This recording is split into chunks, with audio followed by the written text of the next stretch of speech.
आज्ञाओं का जिक्र करते हैं तो हमारे अंदर एक वर्ड आता है, एक शब्द आता है जिससे हम प्रतिबंध कह सकते हैं कि ये तो परमेश्वर पिता हमारे ऊपर प्रतिबंध लगा रहा है। ये मत करना, इधर मत जाना, उधर मत जाना।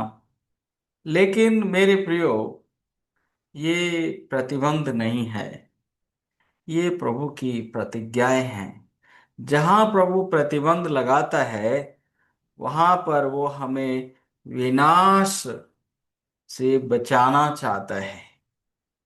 जिस तरह से हमारे माता पिता हमें बहुत से लोगों से दूर रहने का हुक्म देते हैं, उनसे दूर रहना, क्योंकि वो जानते हैं कि अगर हम उनके संपर्क में जाएंगे तो हमारा विनाश हो सकता है, हमारा नुकसान हो सकता है, हमारा पतन हो सकता है।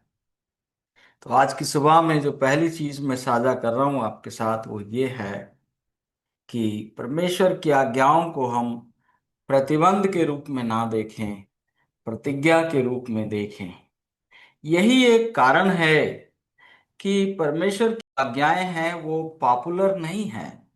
हर एक नियम कानून, हर एक व्यवस्था, हर एक संविधान का ये जो 10 आज्ञाएं हैं ये आधार है।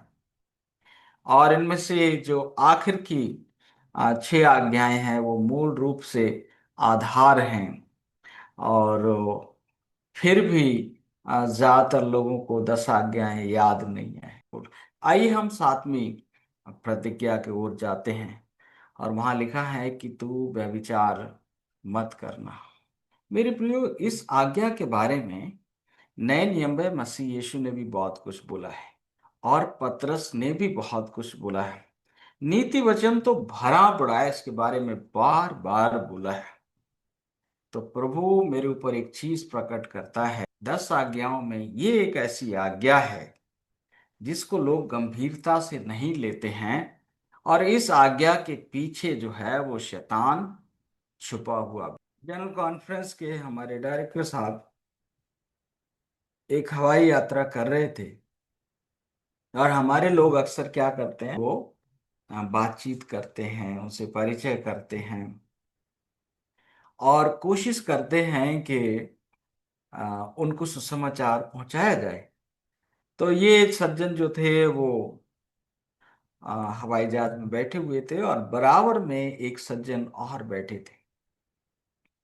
जब वो कुछ नाश्ता वगैरह आया तो इन्होंने उसको ऑफर किया, लीजिए। तो उन्होंने कहा, no no, I am fasting, मैं उपवास कर रहा हूँ। है, अच्छा, आप उपवास करते हैं? तो उपवास तो हम भी करते हैं, तो अब बाय द वे आप क्यों उपवास कर रहे हैं? तो उस इंसान ने कहा कि मैं I am a member of a satanic church, जो शैतान की कलीसिया है, मैं उसका मेंबर हूं। कि इस साल 100 पादरी व्यभिचार के पाप में पकड़े जाएं। अगर 100 पादरी व्यभिचार के पाप में पकड़े जाएंगे तो वो और उनकी कलीसियाएं सब बर्बाद हो जाएंगी। शैतान का उद्देश्य ये है कि खुदा के खादिम लोग जो हैं इस पाप में पड़ जाएं। और प्रभु की योजना ये है कि खुदा के खादिम लोग इस पाप से दूर रहें। और इसलिए उन्होंने कहा है कि तुम व्यभिचार मत करना। मैंने कुछ चीजें लिखी, आपके साथ साझा करूंगा। अगर इंसान जब व्यभिचार करता है तो वो अपना आत्मसम्मान खोता है, उसका आत्मसम्मान जाता है, उसकी अपनी शांति जाती है, उसका जीवन साथी उससे दूर जाता है, उसकी बुलाहट, उसकी जो बुलाहट है वो क्या हो जाती है, कमजोर हो जाती है। वो परिवार बिखर जाता है और उसका सब कुछ यानी परमेश्वर के साथ भी जो उसका रिश्ता है वो क्या हो जाता है, खत्म हो जाता है।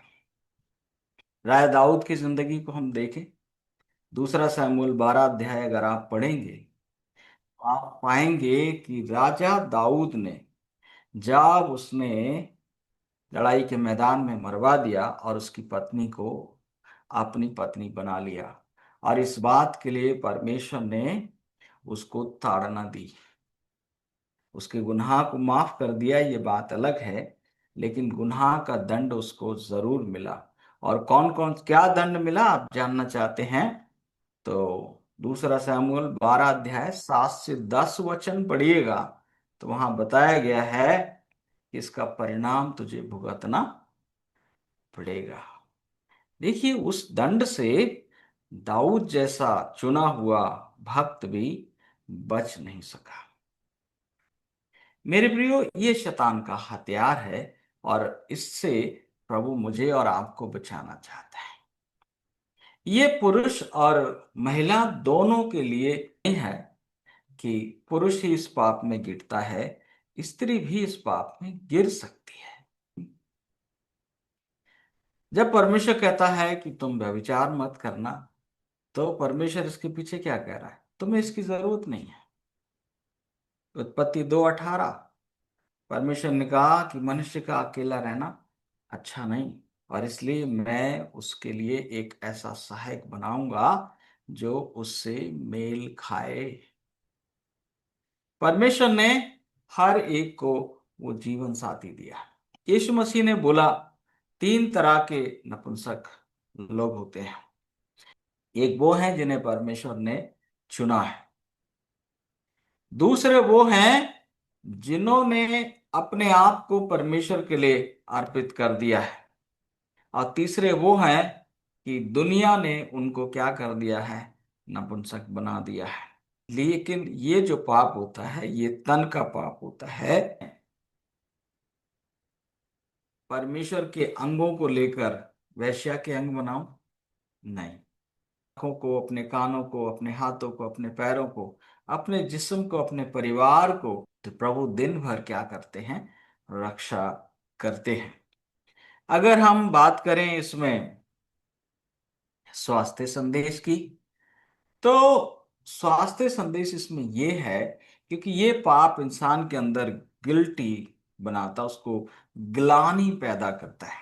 इंसान अंदर से खोखला होता है, उसका स्वास्थ्य बढ़िया नहीं हो सकता, उसका कॉन्फिडेंस क्या होता है? खत्म हो जाता है, उसका कॉन्फिडेंस खत्म हो जाता है।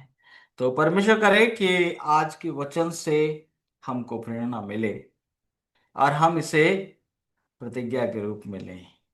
प्रभु हमें सर्वोत्तम देता। दाऊद से उसने यही कहा कि हे दाऊद, मैंने तुझे भेड़ों के पीछे से उठाया, इस्राएल का राजा बनाया, और तुझे वो सब कुछ दिया जो तुझे जरूरत था।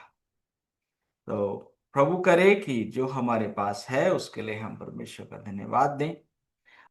आखिरी बात यह है, अगर कोई इस गुनाह में गिर जाए तो वो तौबा करके परमेश्वर के पास आ सकता है।